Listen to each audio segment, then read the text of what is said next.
Olá, estamos aqui para mais um podcast da Ana Muito Além do Direito. Este canal é para você que é contribuinte, segurado e quer saber mais sobre seus direitos. Hoje, por exemplo, nós vamos falar sobre recursos ao CRPS. Você que já recebeu a sua carta de indeferimento e lá no finalzinho dela tem aquela observação: pode recorrer no prazo de 30 dias. Você sabe como fazer? Hoje a nossa convidada é a doutora Natália Bilho. Ela é conselheira do CRPS aqui na Junta de Julgamento da Capital Vitória, na 24ª Junta de Julgamento. Doutora Natália, muito boa tarde. Prazer recebê-la aqui conosco em mais um episódio do podcast da Ana. Doutora, nós vimos aí que a população, de um modo geral, eles não sabem da importância do recurso administrativo dentro do processo administrativo. O que eu percebo é que muitas pessoas elas não entendem o processo administrativo, esse requerimento feito inicialmente junto ao INSS, como um processo que tem várias etapas, que precisa de provas, que tem vários caminhos. A senhora que está nesse processo aí, né, julgando os recursos, conte para nós como funciona o CRPS e qual a finalidade, então, desse instrumento de recurso dentro do processo administrativo. E também apresente para nós. Boa tarde, Ana. Eu me chamo Natália Bilho. Eu atualmente estou trabalhando na 24ª, né, atuando como conselheira representante dos trabalhadores, na 24ª Junta de Recursos aqui de Vitória. E estou nesse caminho aí há 3 anos e, assim, a gente pega muitos casos que realmente é nítido essa falta de entendimento do que realmente é um recurso administrativo, né?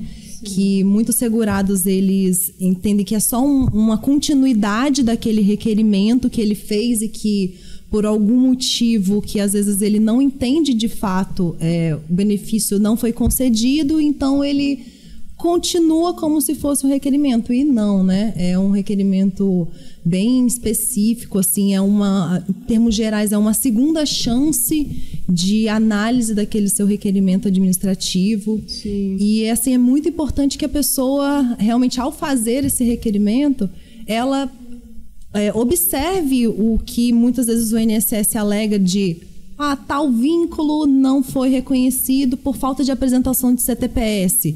Ali está a sua dica. Apresenta naquele recurso o seu documento, a sua CTPS. Faltante. Isso auxilia demais na análise do direito para assegurar aquele benefício para o segurado. Sim.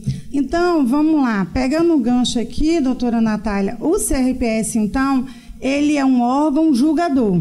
É um órgão julgador. Né? Ele vai julgar, então, as decisões do INSS. Isso. Não significa que, recorrendo, ele vai tender para o lado do INSS, nem para o lado do segurado. Explica isso aí para a gente. Como que funciona essa questão da composição do julgamento?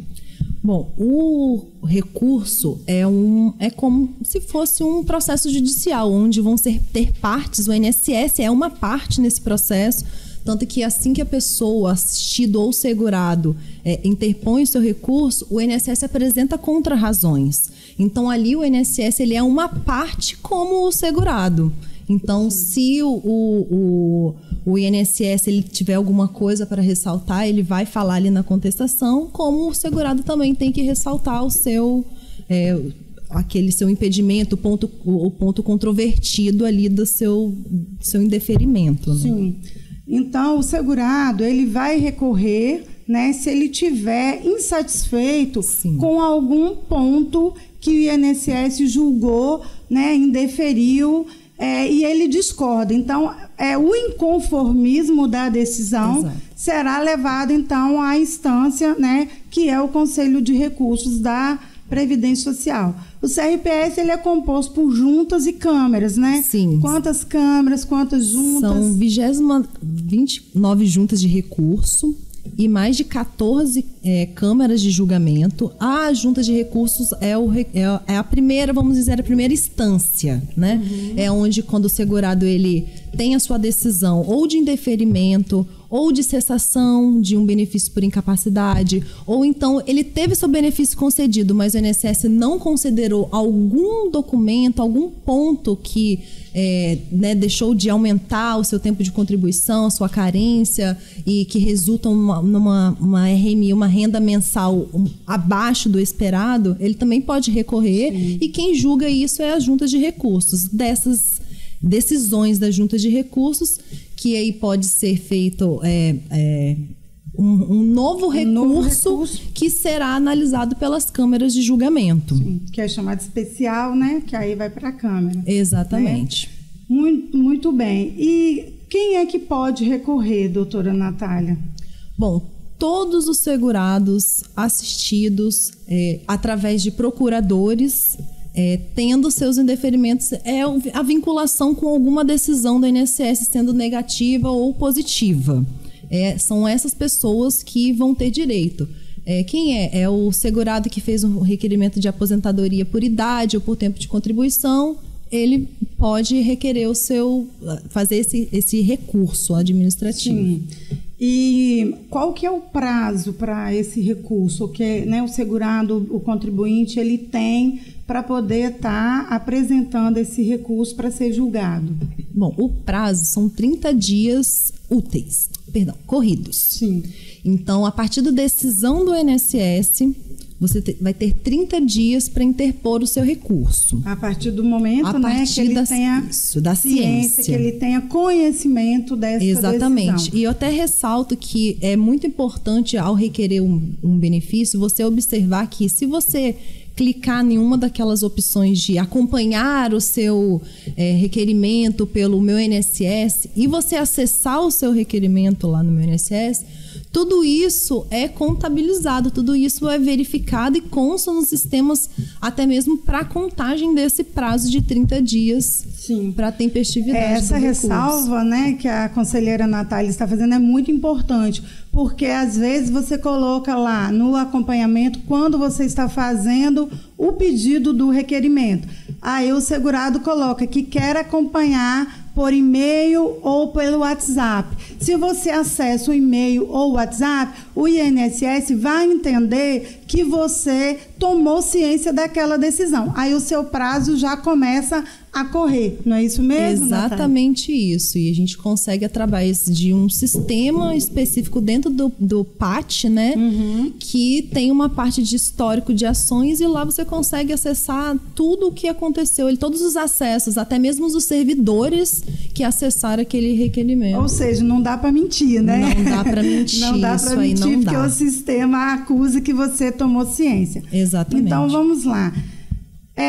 Como que faz, então, o pedido? A gente já falou, né? Num dos canais do INSS, o segurado, o contribuinte vai entrar no 135, ou no Meu INSS, ou então, se ele tiver procurador, pelo GERID, pelo PAT, que é o sistema do advogado. Exatamente. Fazendo esse recurso, o próprio segurado, muitas vezes, ele vai lá e só clica, né, no requerimento, assim, recurso, quero recorrer. E ele não junta nada. E aí, essa ação dele também não vai ter um impacto, né, na decisão que ele quer atingir, né? Exatamente. Infelizmente, muitos segurados, igual a gente falou inicialmente, não entendem a importância desse procedimento, que é a sequência de uma decisão do INSS. Então, muitas vezes, ele só coloca aquelas respostas básicas do sistema, né? Que, meu tempo de contribuição urbano não foi contado. E qual tempo de contribuição que não foi contado? Muitas vezes a pessoa não anexa a CTPS, por exemplo. Então, quando o julgador, né, o conselheiro julgador, vai analisar aquele recurso, ele vai olhar o CNIS, que é o Cadastro Nacional de Informações Sociais daquele segurado, e vai bater com os cálculos efetuados pelo INSS até aquele momento. Se tiver tudo conforme ao CNIS e sem apresentação de novos documentos que pudessem alterar aqueles períodos, o processo vai ser conhecido e negado, vai continuar a mesma coisa para a pessoa, infelizmente. Sim. Então, o que a gente quer ressaltar é a importância de fazer o que a gente chama de instrução correta do processo administrativo. Porque a fase na via administrativa é um processo, né? É um processo. Muitas pessoas não entendem. Falam assim, é só ligar no 135. É só eu pedir aqui o requerimento no meu INSS que está tudo certo. Não, o recurso, gente, é uma fase que você vai apontar qual ponto da decisão do INSS que você discorda. Se o INSS fala que você não tem tempo de contribuição e você tem os documentos, carteira, guias de GPS, você tem CTC, você tem outros documentos que comprovam que o seu tempo de contribuição é diferente daquele, você então deve juntar essas provas ao recurso para que, ao chegar na junta de julgamento, os seus documentos possam ser analisados. E aí sim poder, né, haver modificação ou não, né, daquela decisão.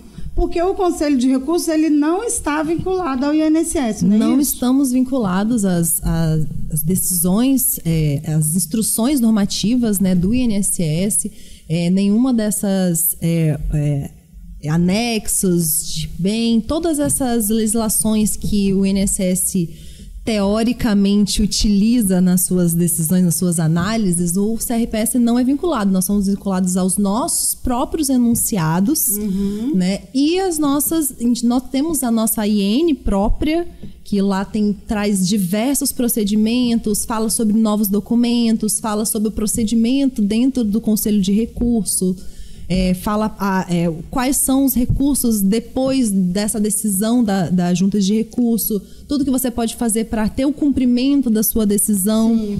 Tudo isso nós temos nossas legislações próprias. É claro que, havendo uma legislação dentro dessa IN do INSS favorável ao segurado e que nós podemos aplicar, nós aplicamos perfeitamente. É o que aconteceu agora com o novo enunciado 19. Exato. Adaptando, né, a DIN e também adaptando já a IN do INSS. Então, né, tá tudo em conformidade. Então, isso tudo para favorecer o segurado. Muito bom, né, Natália? Quando caminha nessa engrenagem, né? Muito positivo. Né? O STF dá uma decisão, o INSS acata, não precisa judicializar. É a segurança jurídica, né? Que dá uma estabilidade, exatamente. Né? E aí vem o Conselho também, agora com o seu enunciado 19, né, tratando-se do salário maternidade sem carência. De forma vinculante a todos os conselheiros, ou seja, nenhum conselheiro poderá julgar de forma diferente. Então, assim, realmente uma estabilidade e uma entrega social, né, muito grande, muito boa. Muitas mães que ficavam de fora desse benefício porque era contribuinte individual, não tinham 10 meses de carência, né? As facultativas. Hoje a gente tem na gravidez, na adolescência, muitas estudantes que não tinham também 10 meses de carência, vai poder agora usufruir desse benefício e com essa estabilidade, né? Muito legal. Pois bem, voltando, né, à questão recursal, a pergunta que não quer calar, né? Qual o prazo que o CRPS tem para julgar o recurso administrativo? Bom, esse daí é um pouco polêmico. Eu estava até falando com ela antes que essa é uma pergunta que sempre é feita, né?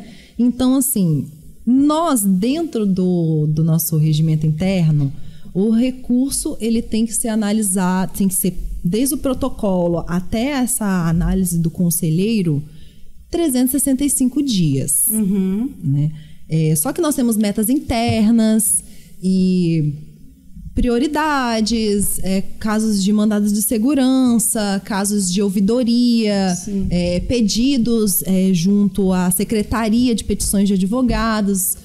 Mas atualmente mesmo é pelo Fala BR, né? Pela ouvidoria lá do Fala BR. Então, assim, tirando esses casos que nós analisamos fora da ordem cronológica, a partir do momento que o segurado assistido protocola ali o seu recurso, pelo prazo regimental seriam 365 dias. Só que isso, sim, nós temos tendo várias reuniões para que esse prazo não seja um prazo rígido, não seja aquilo, né? Sim. Que o segurado, ele já sabe, exatamente, né? O segurado, o assistido, ele tem a necessidade, na hora que ele protocola o requerimento, ele não tem muitas vezes como esperar esse prazo de 365 dias, né? Passar. Então, assim, nós temos essas metas de que esses prazos diminuem muito para que nós possamos fazer, de fato, uma justiça social, que é o interesse mesmo do CRPS. A entrega,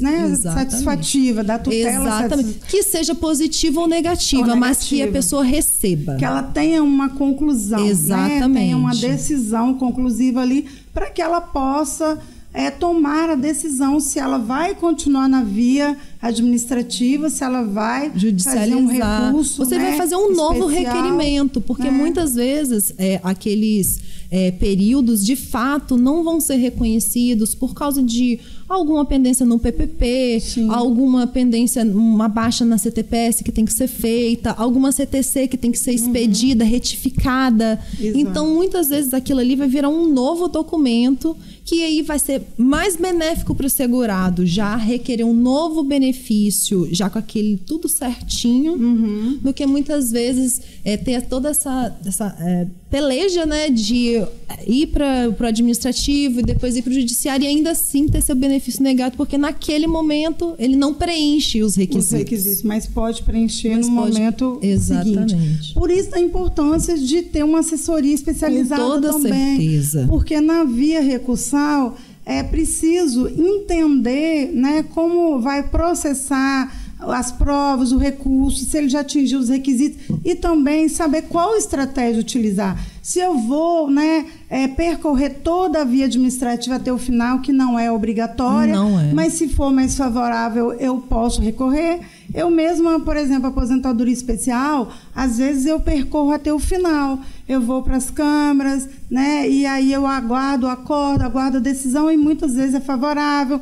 Eu consigo restabelecer aquela data de entrada do requerimento. Sim. Então, a gente precisa avaliar qual matéria é favorável. Aí a gente entra na estratégia, né? Exato. Por isso é importante conhecer. Porque o segurado contribuinte, ele tem duas opções, ele tem três opções, na verdade, quando ele recebe o indeferimento do INSS. Ele pode fazer um novo requerimento, ele pode fazer um recurso ao CRPS e também ele pode judicializar. Para saber qual o melhor caminho, em qual momento, né, fazer esse movimento de sair da via administrativa e ir para a judicial, é importante também estar, né, assessorado, conhecer o processo tanto administrativo quanto o processo judicial. Porque, às vezes, não sei se você viu agora, a gente tinha, por exemplo, complementação de valor abaixo do mínimo, que já é favorável na via administrativa. Sim. Que a gente recebe desde a DER.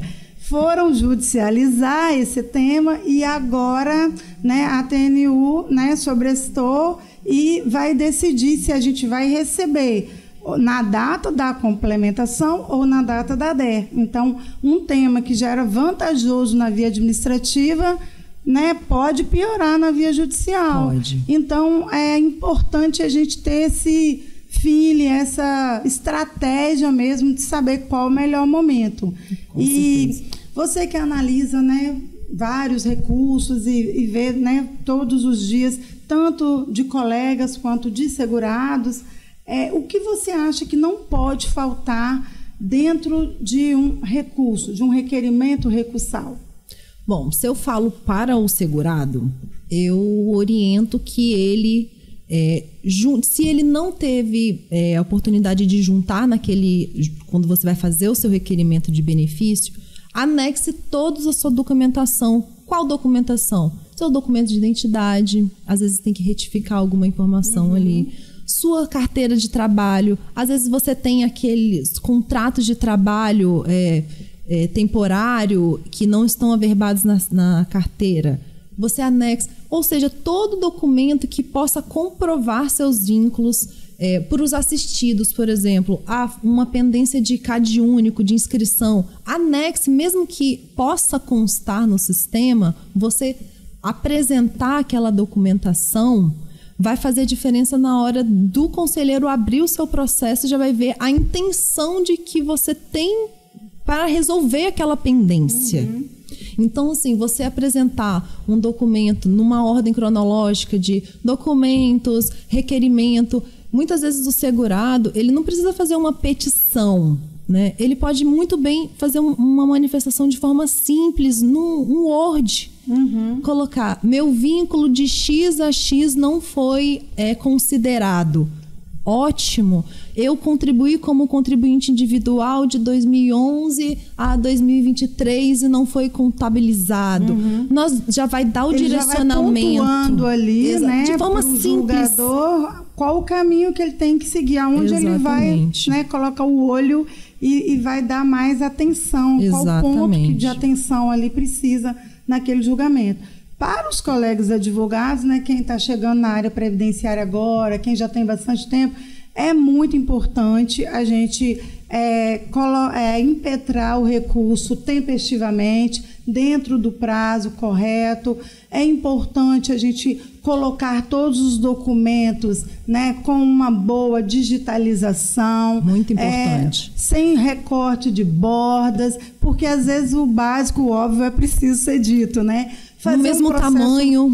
Mesmo tamanho, para não pesar tanto. Fazer um processo organizado, com ordem cronológica. Você começa fazendo a identificação do seu cliente, depois do procurador. Aí você vai juntando os documentos de prova, faz uma petição sucinta, bem objetiva, colocando qual o ponto que você quer que o conselheiro analise, porque você já vai facilitar aquele julgamento ali. Se você deseja fazer sustentação oral, você já coloca na petição. Eu já coloco oportunizar a sustentação oral por causa da inconsistência disso e disso, por causa desse tema, ele tem essa relevância.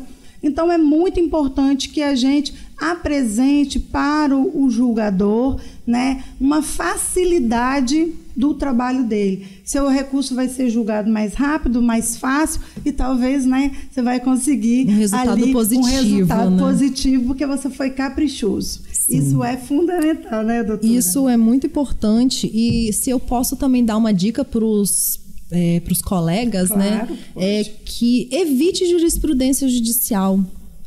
Porque, como eu disse lá, nós não somos vinculados também a jurisprudências. É claro, dentro daquele artigo 54 do regimento, desde que transitado julgado e N requisitos, né, tirando aqueles casos extremamente específicos, nós não somos vinculados a decisões judiciais. Sim. A entendimentos, TNU, turmas de recursos, nada disso nós utilizamos como base. E sim, nós somos vinculados aos enunciados. Então, se eu posso dar a dica, evitar essa jurisprudência e utilizar agora, né, agora mesmo com essa novo acesso às jurisprudências do CRPS, né, pelo portal. Então, eu acho que isso vai auxiliar ao advogado também a apresentar as jurisprudências administrativas, porque assim o colega, quando receber aquela petição, ele vai ver, olha, eu tenho um julgamento em tal Câmara, muitas vezes vai ter um julgamento na sua própria junta de recurso. Que né? Às vezes o conselheiro não tem exatamente, que você está ali sempre analisando, você entra em sessão de julgamento, às vezes não tem esse contato com outras turmas, com outras juntas de recurso. Sim. Então, você trazendo essa jurisprudência administrativa, né, vai também auxiliar até mesmo na resolução positiva, de repente, para o seu cliente. Às vezes, o acórdão, quando a gente observa um processo administrativo bem feito, o próprio acórdão, né, da junta, o relator, ele já utiliza o próprio processo. Sim. Ali para poder estar fazendo o voto, e do voto vai surgir o acórdão porque você fundamentou. Então, isso que a Natália está falando, a conselheira, é muito importante. A questão de observar, né, os enunciados e a jurisprudência do Conselho de Recursos. Então, se você vai para a via administrativa, você tem que conhecer os julgamentos, né, e os enunciados da via administrativa. Se você está na via judicial, você vai conhecer, né, as jurisprudências e os entendimentos dos tribunais. Isso é muito importante, porque às vezes o colega quer encher a petição de jurisprudência, de coisa... Para basear, para fundamentar, para dar um direcionamento que muitas vezes não tem finalidade, né? Aquilo ali vai ser descartado, não será analisado. Então, ele perde tempo, a petição fica extensa, ele divaga e acaba que pode prejudicar o cliente, né, por não atingir o objetivo que é, né, uma reversão daquela decisão. Então, é importante a gente ficar atento e hoje utilizar o que realmente se enquadra naquele caso, não ficar... né, querendo encher linguiça. Isso é verdade. Outra coisa que eu acho que eu posso dizer é que eu tenho até um colega da minha composição que ele fala assim, né, que quando tem advogado, nós temos que julgar nos limites dos pedidos. Sim. Né? Essa é a outra dica assim, que eu digo. Muitas vezes o advogado eu quero a concessão de aposentadoria por tempo de contribuição. Uhum. Não especifica. Já vi muito isso. Às vezes tem um tempo especial ali e ele coloca aposentadoria por tempo de contribuição e ele não pede conversão do tempo especial. Ele nem pede reconhecimento e nem pede conversão. Não, exatamente. Outra coisa, muitas vezes o seu cliente, ele vai ter direito a partes de situações que o INSS não considerou. Sim. E não vai preencher em uma certa espécie. Mas aquela análise clínica do advogado vai ver que, olha, de repente ele preencheu em outra espécie, uma aposentadoria, ou se reafirmar a DER. Muitos advogados não falam para reafirmar a DER. E isso é causa de muitos indeferimentos. Não, e reafirmação da DER, para quem não sabe, gente, é imprescindível esse pedido. Porque se ele não atingir os requisitos naquela data que você está dando entrada no requerimento, enquanto o requerimento está para ser analisado ou o recurso, ele vai atingir no transcorrer ali, e aí quando for julgar ele já atingiu. E se você não pede, você perde, porque o conselheiro ele não pode inovar, ele não pode, né, decidir um pedido que não está ali, né, do mesmo jeito o analista não vai analisar. Nós temos até o enunciado 1 que nos permite ter uma certa flexibilidade, mas não dá para a gente também advogar para o segurado, né? Para o segurado, pro próprio advogado. Exatamente, isso que são os piores casos. Então, assim, é aquilo, assim, você, como advogado, você tem que realmente se debruçar sobre aquele caso. E cada caso realmente um caso. É peculiar, né? Nenhuma pessoa viveu da mesma forma, trabalhou nos mesmos períodos. Não existe isso. Então, assim, quando você se dedica a um caso e especifica o que você quer de forma clara, os pontos controversos, os pontos incontroversos, que muitas vezes o INSS reconhece alguma coisa e não conta no tempo de contribuição. O INSS faz o enquadramento e chega lá no tempo de contribuição, não está lá. Aí o advogado que observa, que lê o processo, que lê, cuidadoso, exatamente, né? Que tem o interesse em realmente resolver o problema do seu cliente, ele também vai falar desses pontos incontroversos na sua petição, de forma sucinta, não precisa de nada muito elaborado. Porque, às vezes, aquele PPP já passou pelo perito médico. Já foi analisado em outro requerimento. Já analisou em outro requerimento e aquele tempo ali já fez conjugada. Exatamente. Exato. Então, assim, se o INSS já reconheceu aquele tempo especial, ele vai ser contado no próximo requerimento, não precisa analisar de novo. Sim. Né? E isso a gente precisa estar o quê? Estudando o processo né, administrativo anterior. A vida do cliente. Exato. Se o cliente tiver 3, 4 processos, porque assim, normalmente o segurado, o contribuinte, ele vai pedindo. Isso é uma coisa que realmente o segurado sempre faz um requerimento sozinho. Vamos testar. Isso aí. E então, quando ele chega até nós, normalmente ele já chega com uma negativa do INSS. E aí tem lá 3, 4 requerimentos, 4 pedidos. O que a gente tem que fazer? Baixar a cópia daqueles processos e estudar um por um. Por que né, você pode extrair, o que você pode... qual a prova que ele juntou, o que está faltando. Aí nós vamos olhar, não, aqui esse vínculo está sem data fim. E muitas vezes, Ana, o advogado diligente, ele pode até protocolar um recurso de forma completamente intempestiva, coisas de 2 anos intempestiva, mas se aquele requerimento ele bater o olho, analisar, conseguir ele demonstrar que nos autos daquele requerimento o direito já é líquido e certo do seu segurado, não importa quando foi protocolado. O requerimento vai retroagir lá na DER. Sim. Mesmo que passe... E aí pode receber até os últimos 5 anos. Exatamente. Olha que maravilha. Tanto para a vida... Não, muda a vida do cliente. Isso é uma coisa específica do CRPS. Porque se passar esse prazo de você ajuizar a ação judicial, você perde, você muitas vezes não vai poder ajuizar mesmo. E já no CRPS ele tem essa flexibilidade. Exato. Então, assim, é o que a gente ia falar. A via administrativa tem suas vantagens, né? Porque a via administrativa, ela paga direto na conta do segurado, né? Demora 3 anos para analisar, para a junta julgar, aí para descer, para o INSS implantar. Mas quando ele implanta, ele paga...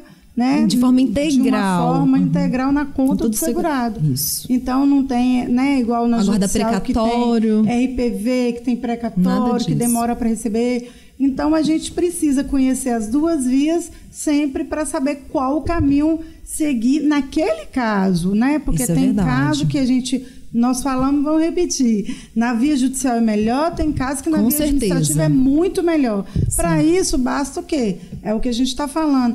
Ter conhecimento, estudar, saber qual decisão, qual tema na via administrativa flui melhor, BPC autismo, eu vou para que lado? Não, na via administrativa tem esse entendimento. Então, né, eu vou prosseguir aqui.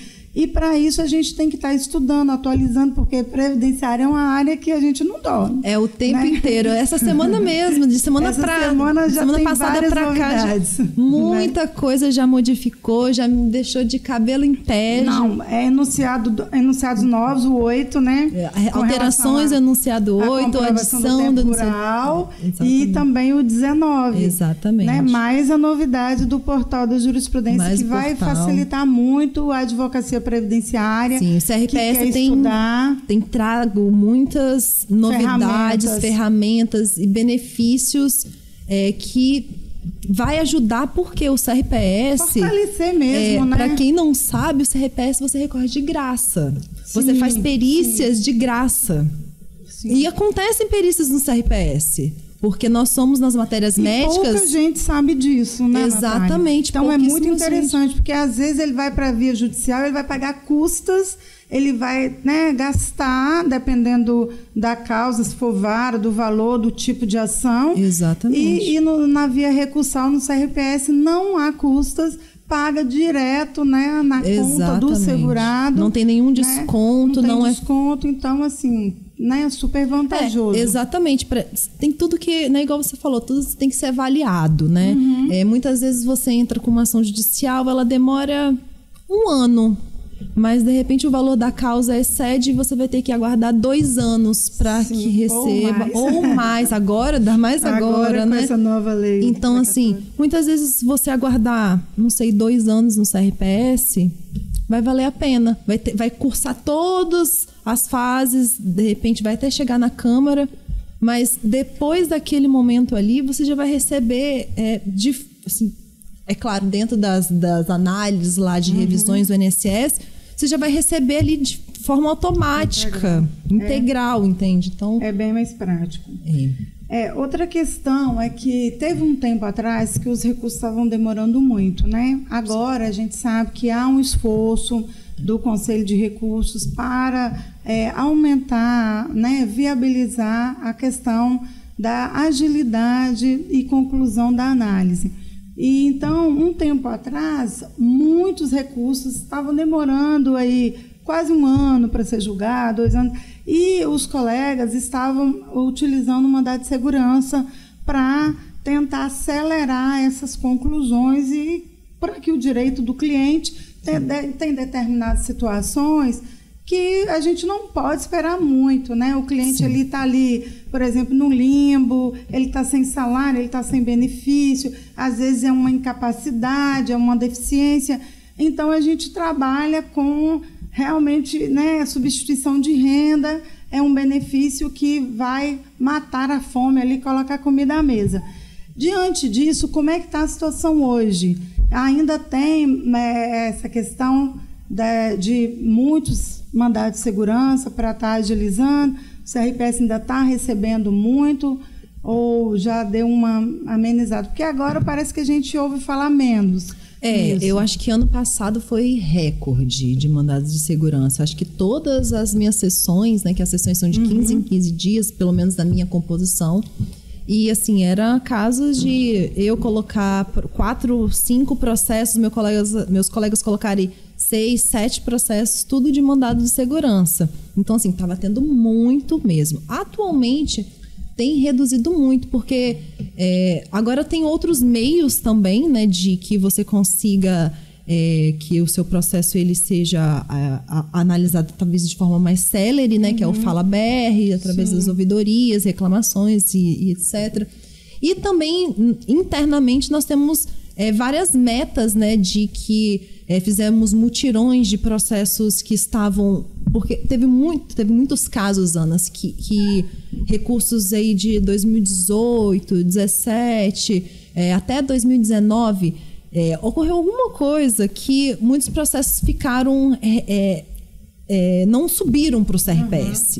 Aconteceu alguma coisa, ou subiram e desceu, e que esses processos não foram julgados. E desde 2023 nós vemos feito várias metas, mutirões. Em 2023 a gente fez mutirão do BPC idoso, de salário maternidade. Em 2024 nós fizemos mutirão de B31. Que legal. Então, assim, são várias estratégias dentro do conselho para tentar exatamente. agilizar. E assim, atualmente, eu estava até assistindo no simpósio, né, que aconteceu essa semana, que de 2024 para cá já foram analisados mais de 1 milhão de recursos. Entrou, eu acredito que tinha uma média de acho que quase 2 milhões, e aí nós analisamos mais de 1 milhão de recursos, e entrou mais uma quantidade assim de coisas de 1 milhão, ou seja, está entrando, está saindo, mesmo assim está saindo mais do que está entrando. Então, assim, a tendência é cada vez esse prazo desses recursos de 2021 para cá já serem um tempo mais curto. Exatamente. Eles provavelmente, se já não foram julgados, eles já estão em metas para que sejam julgados e resolvidos, entendeu? Isso é bom. Sim, porque assim... Porque justiça tardia não é justiça, exatamente. Né? O segurado precisa naquele momento. É substituição de renda, como você disse. A pessoa, ela muitas vezes, às vezes se acidentou ou está incapaz e não consegue de fato mais nenhum tipo de renda, auxílio familiar, nada. Então, aquela pessoa, ela precisa daquele direito agora. Isso a gente entende a relevância, né, do nosso trabalho, porque ele tem um impacto social direto mesmo, porque é o que você falou, a falta do benefício ou da capacidade para o trabalho, para que ele consiga, né, o salário, e aí não conseguindo precisar do benefício, gera na família, né, a família toda ela sofre com a pessoa que está nessa situação de espera. Então, é angústia, muitas vezes, né, tem a depressão, agora a gente está no Setembro Amarelo, então a gente atende muitas pessoas assim, fala, minha mulher fica jogando na minha cara que eu não estou recebendo, que eu não estou trabalhando, que eu não estou aguentando, que o benefício não chega. Então, ele gera um efeito, né, para além. São várias camadas, né? Exato. Aquela espera do segurado. Exato, vai para além disso. Então, é muito importante quando a gente consegue devolver esse direito a quem é de direito. Exatamente. Então, assim, aí vem a efetivação mesmo do direito social, que é o que a gente busca e luta e batalha. Que é o que está garantido na legislação, nos decretos e principalmente, né, na Constituição Federal. É muito legal. E aí, só para reforçar, o Conselho de Recursos ele fica sediado em Brasília e ele é vinculado ao Ministério da Previdência Social, para quem não sabe, né? E então a gente tem a presidente do Conselho, que hoje é a doutora Ana Cristina, minha xará, E essa semana foi aberto o portal da jurisprudência, como a gente falou, que vai fortalecer muito a advocacia previdenciária, porque nós vamos ter acesso às decisões, né, de todas as juntas e, né, das câmaras. Então, vai ser um instrumento que eu penso que vai fortalecer, vai melhorar a qualidade, inclusive, dos recursos administrativos. Eu penso assim. Pois e esse portal, ele é interessante que você consegue selecionar. Muitas vezes você recorre e é distribuído, você recorre aqui em Vitória e é distribuído lá para o Pará, por exemplo. Sim. Você consegue abrir a jurisprudência lá daquela junta, você consegue abrir, olhar quais são os conselheiros, ver o conselheiro que foi distribuído seu processo, ver como que ele analisa. Muitas vezes você olhando ali aquela decisão, você já... Opa, eu acho que a estratégia agora é ir para o judicial, porque o entendimento daquela composição é nesse sentido, e eu acho que a estratégia deve ser mudada. Sim. Ou não, muitas vezes você olha ali as decisões daquele conselheiro e fala, acho que é esse o caminho mesmo, vale a pena aguardar. Entende? E até para vocês, conselheiros, vai trazer uma uniformização. Com certeza, né? Vai ajudar muito. Porque é o que você falou, você vai ter conhecimento de decisões de vários estados, né? Porque você está aqui no Espírito Santo, você não sabe como o conselheiro de Minas pensa. E não que nós sejamos também vinculadas a essas decisões, sim, mas dá eu acho que para segurança jurídica até mesmo, né? Eu acho muito válido. Sim, pacifica. Exatamente. Certo. Pois bem. Aí, então, a gente falou que o requerimento é feito no meu INSS, no 135, ou então através do procurador. Fazendo esse requerimento, juntou todas as provas, instruiu esse processo. Aí, como que funciona? O INSS é que manda esses documentos e esse requerimento, a gente fala, sobe, né? Para o conselho. É através do robô. Vocês fazem o requerimento, o advogado ou o segurado assistido faz o requerimento, ou até mesmo a empresa, porque o CRPS também julga um FAP, né? Sim. Então, assim, é feito esse recurso, ele é protocolado junto ao INSS, infelizmente ainda é protocolado junto ao INSS. O ideal seria direto no conselho. Mas vamos chegar lá. Vai chegar, né? Se Deus quiser, estamos caminhando. Exatamente. Aos poucos você está vendo como que está melhorando a estrutura do conselho, né? E depois esse robô, ele encaminha para uma caixa especial lá no CRPS, que sobe realmente, né? Sobe, né? Para o conselho, é encaminhado esses autos, da forma que o segurado fez o requerimento, se juntou atualmente, né? Se juntou documento, sobe tudo junto, já vem o requerimento, o processo concessório. E desse lugar, né, que é uma secretaria específica, as juntas de recurso ou o próprio conselheiro faz esse requerimento de preciso de 50 processos para analisar. Sim. Aí esse processo é distribuído de forma assim indistinta, não vai para você recorreu em Vitória, um conselheiro de Vitória que vai analisar, não é aleatório, é de forma completamente aleatória. E aí esse conselheiro, ele recebe esse processo, lembrando que desde quando fez o requerimento já está contando os 365 dias, sim, né? Sim. Muitas vezes o INSS, esse robô, demora alguns dias para enviar, mas mesmo assim já está contando. Exatamente. Já tá contando. E quando a gente recebe esse processo, aí vai mais assim, que é aquele trabalho do conselheiro de formiguinha, né? Tem formiguinhas que trabalham mais, tem formiguinhas que trabalham menos, mas assim, todos são capacitados de forma muito boa, porque exatamente, nós já entramos especialistas, né? Entramos como advogados com graduação, e quando você toma posse, você faz vários treinamentos. A escola do CRPS sempre oferta cursos assim. O tempo inteiro que você entra no site da escola do CRPS, tem curso para o conselheiro fazer à vontade, o tempo que quiser, no tempo que ele quiser. Então, assim, a especialização está ali e o conselheiro, ele vai ali se adaptando. Sim. Então, assim, como eu disse, né, tem conselheiros e conselheiras. Não pode alegar que não tem ferramentas de treinamento e preparo. Exatamente. Né? E quando nós recebemos, nós fazemos aquela juntada de todas as informações que ainda não estão no sistema, esses REC, né, que é o nosso sistema de recurso.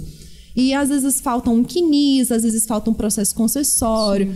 Sim. Muitas vezes o segurado, ele faz esse requerimento de recurso e fala bem assim, eu quero apresentar razões e documentos. E o processo sobe. Sim. O INSS não oportunizou isso para ele. Nós que fazemos esse envio de cartas através de exigências e cartas dentro do sistema e por meio físico também.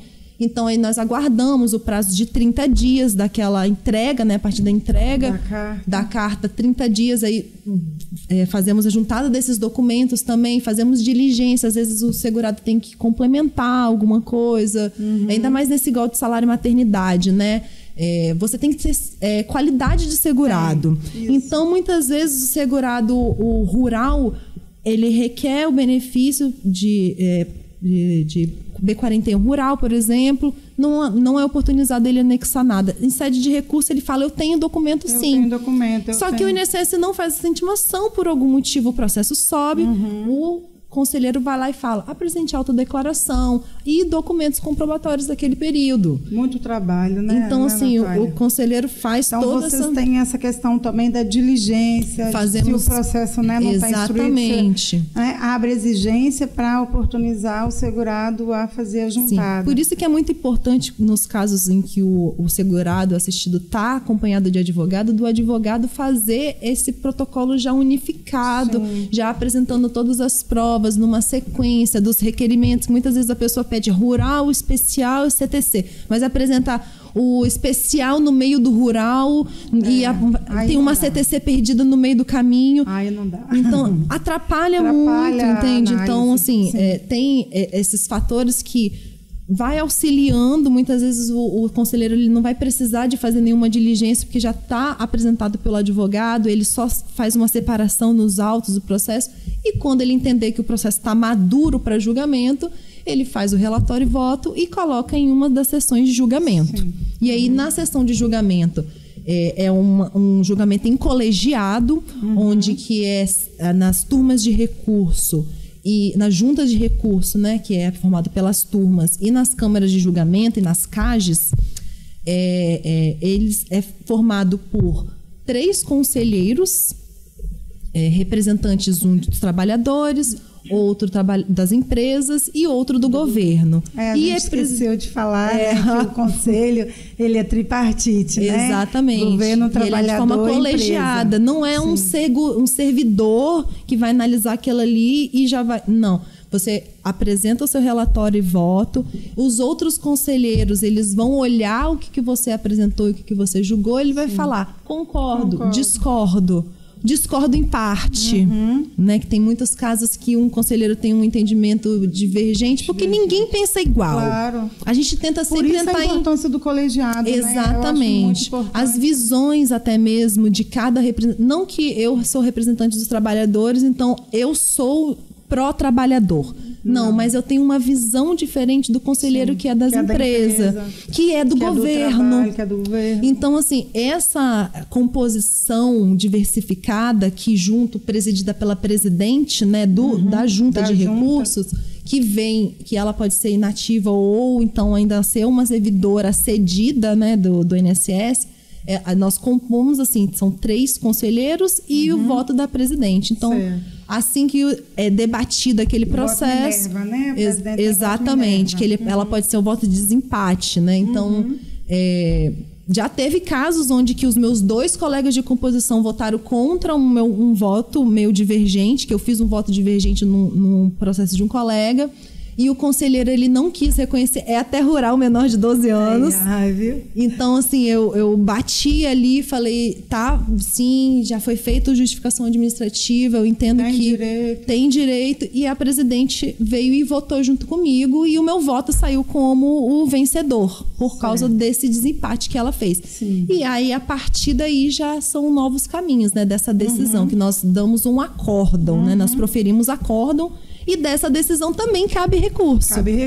Cabe embargos. Cabe embargos, né? Que é um incidente, que não é um recurso, Exato. né? Então, assim, é como na justiça também, no prazo de 10 dias. A gente pode, né, embargar contra a decisão do relator. Exato. Né? E é basicamente a mesma coisa da justiça. É contra a omissão, contradição. Sim. Então você vai ali, é o erro material, que inclusive, quando é um erro material, mesmo que seja intempestivo, ele pode também ser relevado. Sim. Então, assim, são várias coisinhas. Por isso que a gente tá levantando aqui todos os pontos para as pessoas entenderem como é complexo. Por isso que é um procedimento, né, que leva a um processo que é difícil para o segurado, para o contribuinte entender essas etapas e levar um processo recursal sozinho, porque tem todas essas complexidades que só quem está na área, quem conhece o regimento, né, tem que estudar o regimento CRPS,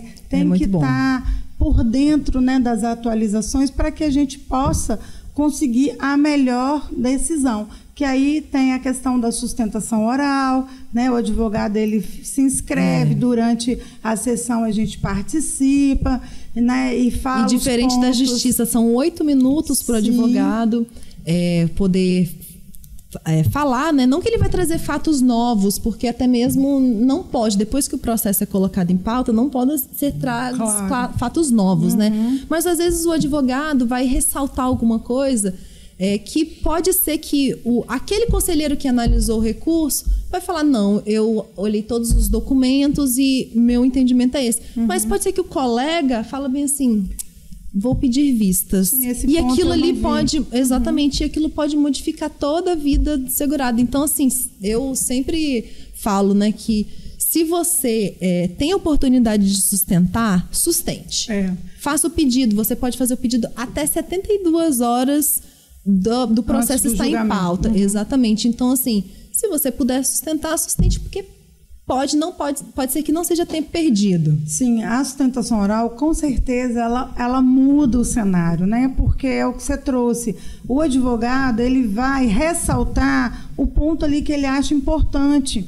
E, às vezes, o ponto crucial, o relator não viu. Vai trazer uma visão diferente. Vai trazer uma visão diferente, vai trazer um dado que está ali, mas ressaltado, não que não foi tantas percebido. Provas e tantos documentos passou. Então é muito importante. Eu sempre sustento, principalmente tempo especial, rural, BPC deficiente, porque é muito importante a gente trazer para o julgamento a individualização, né, o que a gente estava falando da peculiaridade de cada caso. Outro dia eu estava sustentando, por exemplo, um BPC deficiente de pessoa com hanseníase.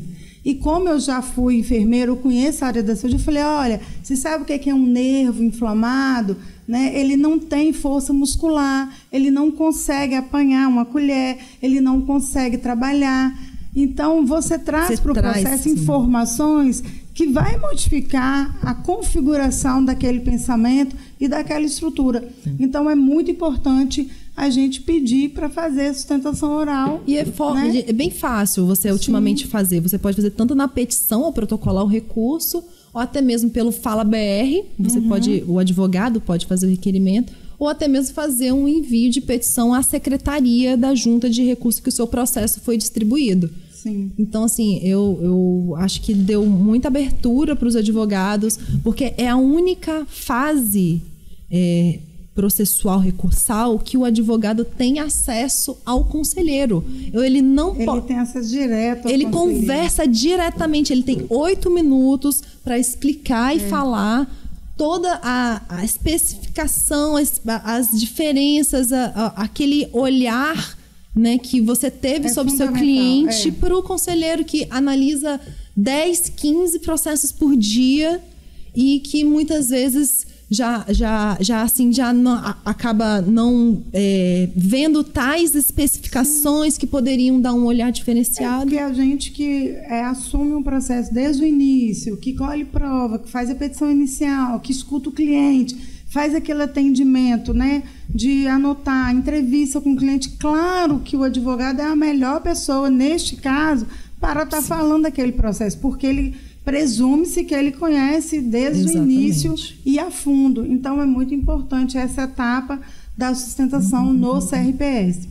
Outra questão, nós já estamos caminhando para o final, acho que a gente trouxe aqui pontos muito relevantes, esclarecedores para toda a comunidade de como recorrer, da importância do recurso E o que você falou, que a gente pode frisar um pouco, essa questão que tem o prazo, né, tem que impetrar o recurso dentro da, né, tempestivo, porém toda regra tem exceção. A gente tem exceção que é cabível recurso intempestivo, não é mesmo? Sim, exatamente. Como eu digo, né, se o segurado ele tem ali dentro dos autos a comprovação do seu direito líquido e certo, que não depende, isso é uma coisa a ser observada, que não dependa de diligências, de outras provas a serem realizadas, você pode ter o seu direito reconhecido, a relevação, porque é assim, né? Como nós votamos em colegiado, nós propomos essa relativização da intempestividade. Sim. Pode os colegas votarem com a gente ou não, né? Porque às vezes acontece, mas isso aí é uma proposição que nós fazemos e eu nunca peguei um caso que os colegas não acompanharam, desde que o direito seja líquido e certo. É aquele que a gente fala de pronto, você não precisa acessar mais nada. Exatamente. Está tudo ali, está tudo redondo. Doutora Natália, muito obrigada, eu que agradeço. Pelos esclarecimentos. Foi um bate-papo muito gostoso e de muita relevância, porque a gente sempre depara com segurados, com contribuintes que não entendem, não sabem como funciona, né, o recurso ao CRPS. Outro dia mesmo, rapidinho para a gente já ir caminhando para o fim, um cliente meu falou assim: doutora, eu estou vendo aqui a senhora não recorreu não, porque ele estava pesquisando o meu INSS. Então, ali... Nossa, já acessou o requerimento. Já acessou o requerimento. Aí eu falei, não, você tem que fazer a consulta lá na consulta recursos, não é aí, não está mais aí. Então, ele entrou no meu INSS e falou, o que eu estou vendo aqui é a decisão. Falei, não, o recurso ele é juntado aí, depois ele sobe, você, né, vai consultar num outro site, num outro local, um outro sítio. Aí ele, entendi, mas ele já estava achando que eu não tinha sido diligente. Falei, não, aí você me complica. Não é assim que a gente trabalha. Então, pessoal, hoje nós falamos com a doutora Natália, conselheira aqui da Junta de Recursos da 24ª de Vitória, capital, Espírito Santo. Agradeço, doutora, a sua participação foi muito esclarecedora e nós esperamos vocês no próximo episódio do podcast da Ana, Muito Além do Direito. Vá lá, curta, compartilhe. Essa informação é muito relevante para toda a comunidade. Gente, recebeu uma carta de indeferimento do INSS? Escuta essa conversa, assista esse podcast que você vai ficar por dentro de como fazer para recorrer da decisão de indeferimento. Até mais, um abraço.